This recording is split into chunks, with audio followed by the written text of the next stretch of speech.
Most people think ODSP is a safety net, but what if I told you? For many people, it feels more like a survival cage.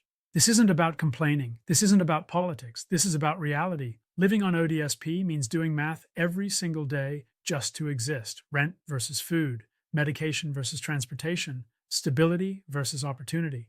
And the hardest part? The system that's meant to protect you can quietly limit how far you're allowed to grow. Today, we're breaking the silence. We're talking about the real negatives of ODSP, not from a place of anger, but from lived experience, honesty, and the need for change. Because understanding the system is the first step to mastering it, surviving it, and eventually building something beyond it. If you're on ODSP, love someone who is, or just want to understand what disability poverty actually looks like in the real world, this video matters. Hit like to push this conversation into the algorithm. Subscribe if you want real talk about money, discipline, and building a future inside tough systems. And ring the bell so you don't miss the next step in the strategy. Let's get into it.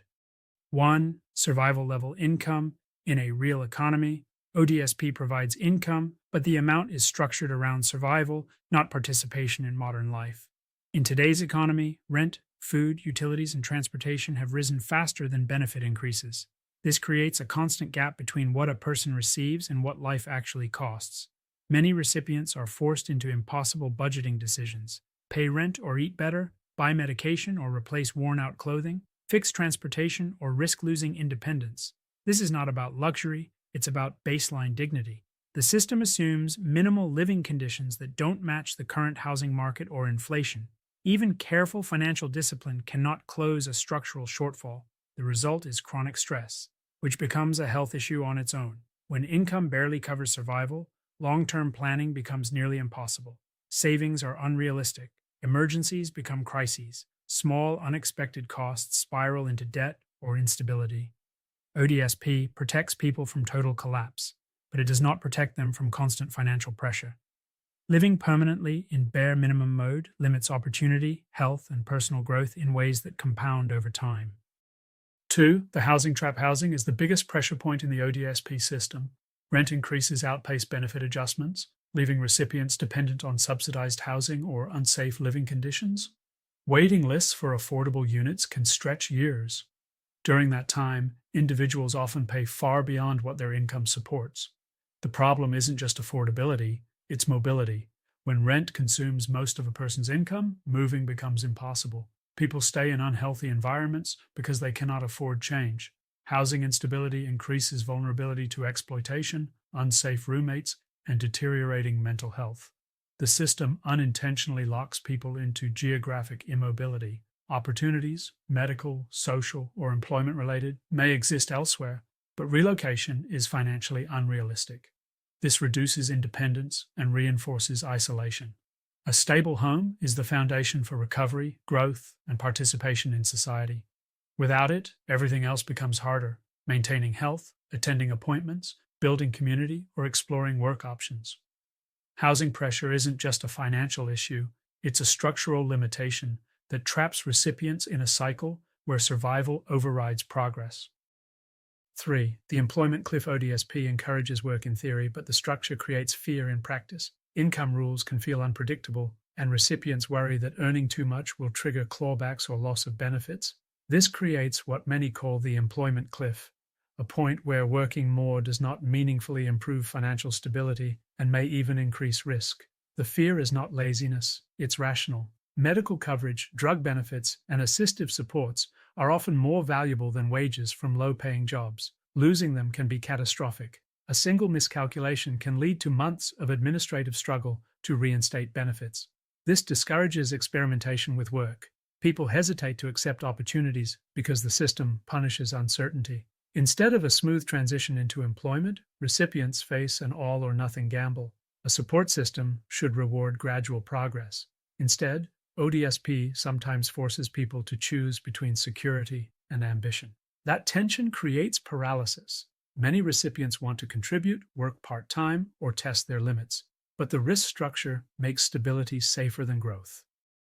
4. Bureaucratic complexity. Navigating ODSP requires constant paperwork, reporting, and communication.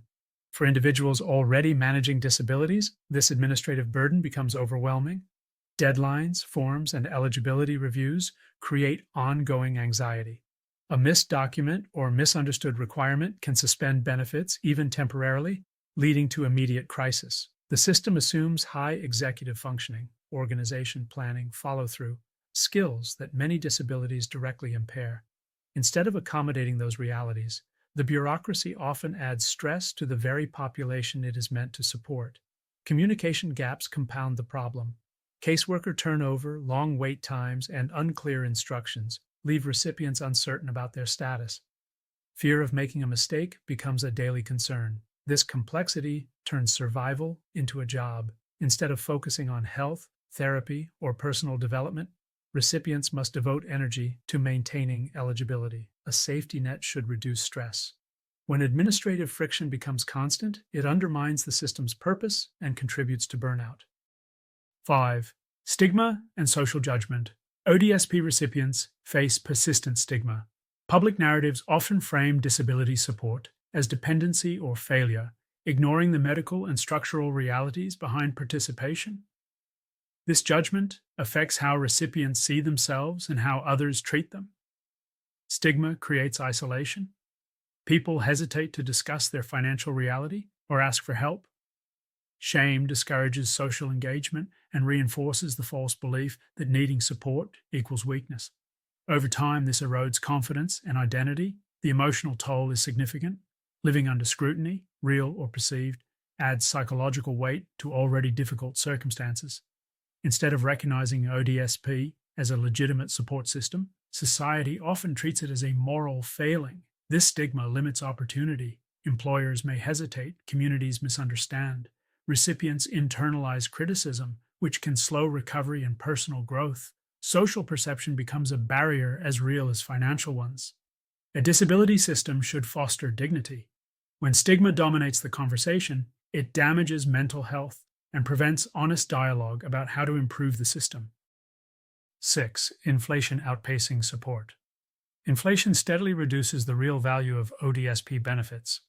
Even when increases occur, they often lag behind the rising cost of essentials. Food, transportation, utilities, and medical supplies climb faster than adjustments. This creates silent erosion. On paper, benefits may rise. In reality, purchasing power falls. Recipients must absorb the difference through sacrifice. Diet quality declines, preventive health care is delayed, social participation shrinks. Inflation hits low-income individuals hardest because they spend a higher percentage of income on necessities. There is no buffer. Each price increase is felt immediately. Long-term erosion turns survival into regression. People who were stable become vulnerable. Stability becomes temporary instead of sustainable. The system reacts slowly to economic change, but daily life does not wait. When support fails to track real-world costs, recipients are forced into deeper austerity. Over time, that gap compounds into health decline, debt, and isolation. 7. Limited opportunity to save. Asset limits restrict long-term financial security. Recipients are discouraged from accumulating savings beyond modest thresholds. This prevents building emergency funds or investing in future independence. Savings equals safety. Without them, every unexpected expense becomes a crisis. A broken appliance, medical travel, or urgent repair can destabilize housing or nutrition. The system unintentionally traps people in permanent financial fragility. The message becomes survive but don't advance. Financial growth should be encouraged, not penalized. When saving threatens eligibility, recipients remain locked in short-term thinking. This structure blocks upward mobility. Instead of using stability as a launchpad, individuals must maintain vulnerability to qualify for support. That contradiction undermines personal development. True security requires the ability to plan ahead. Without savings capacity, ODSP recipients remain one emergency away from collapse indefinitely.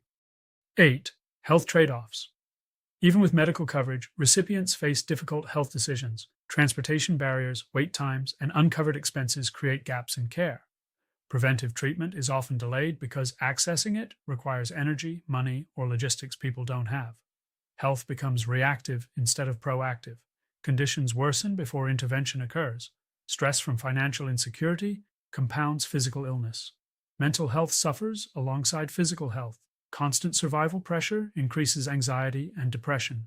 When energy is spent navigating systems, little remains for recovery. The irony is clear. A program designed to support health can indirectly strain it. Gaps in accessibility force recipients into trade-offs that harm long-term well-being. Health should stabilize life. Instead, recipients must manage a fragile balance where one disruption cascades into multiple crises. 9. Intergenerational impact. Long-term poverty shapes families. Children raised in ODSP households experience limited access to enrichment, education, and opportunity. Even with strong parenting, financial constraints influence development. This is not about effort. It's about exposure. Opportunities cost money. Experiences that build confidence and social capital are often inaccessible.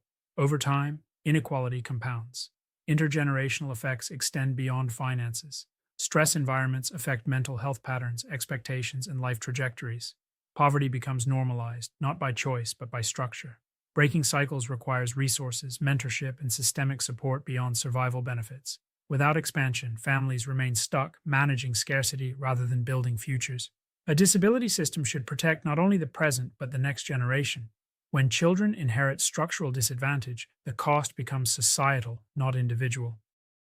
10. A ceiling on growth. ODSP protects survival, but sets a ceiling on ambition. Structural rules discourage risk, entrepreneurship, and financial experimentation. Recipients often feel trapped between gratitude for support and frustration at limitations. Growth requires room to fail safely. The current framework punishes missteps. Fear replaces exploration. Many people capable of partial independence remain underutilized because the system cannot accommodate gradual transition. The psychological impact is profound. Humans need progress. When systems freeze people in maintenance mode, motivation erodes. Identity shrinks around survival instead of expansion.